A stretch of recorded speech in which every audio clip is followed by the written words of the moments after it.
HarlequinAudio is proud to bring you The Black Sheep's Secret Child by Cat Shield, a Harlequin Desire novel, performed by Landon, and The Rancher Returns by Brenda Jackson, a Harlequin Desire novel, performed by Crisden.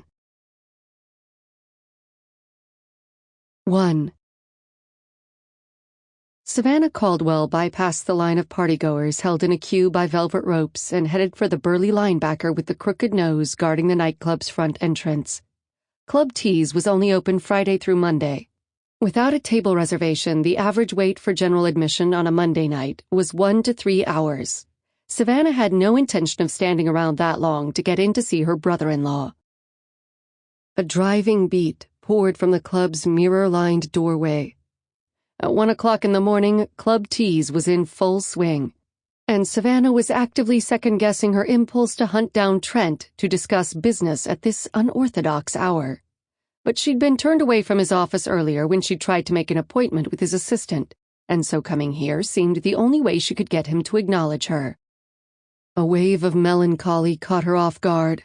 She'd been fixated on Trent since age 11, when she'd left Tennessee and moved to L.A. to live with her Aunt Stacy, the Caldwell family's live-in housekeeper. At first, Savannah had just wanted him to like her. As she entered high school, she'd developed a full-blown crush on him. But it wasn't until she'd moved to New York City at 18 and began modeling that Trent finally noticed her as a woman.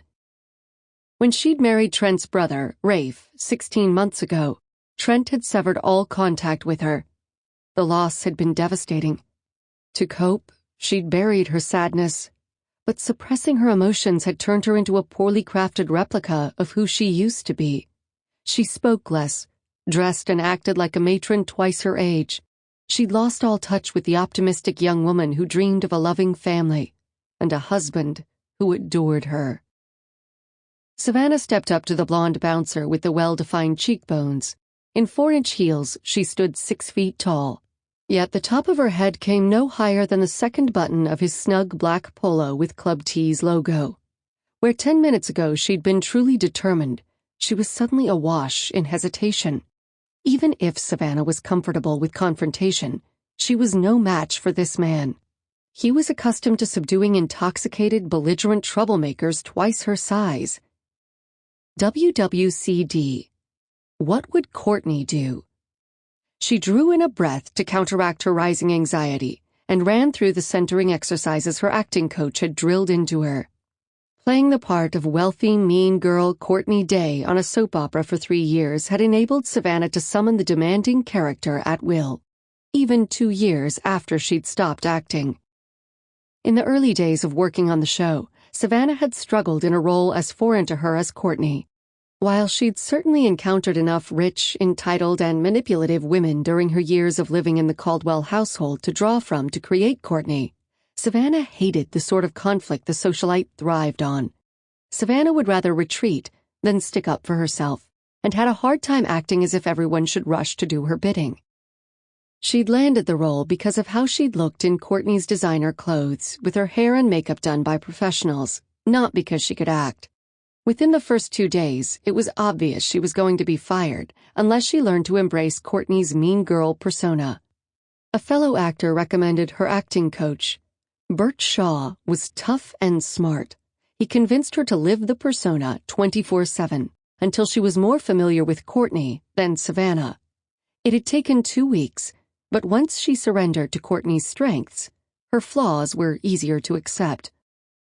With a slow blink, Savannah wrapped herself in her alter ego once more. "I need to speak with Trent," she told the gatekeeper.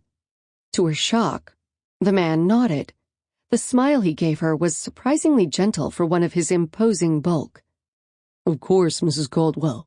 He said to let you right in." Savannah wasn't sure whether to be delighted or worried that Trent had at long last made himself available after ignoring her phone calls for the last 7 days. What sort of game was he playing? Knowing Trent the way she did, it could be any number of things. "He'll be in the VIP section upstairs." The bouncer unhooked the rope from the stanchion and gestured her toward the entrance.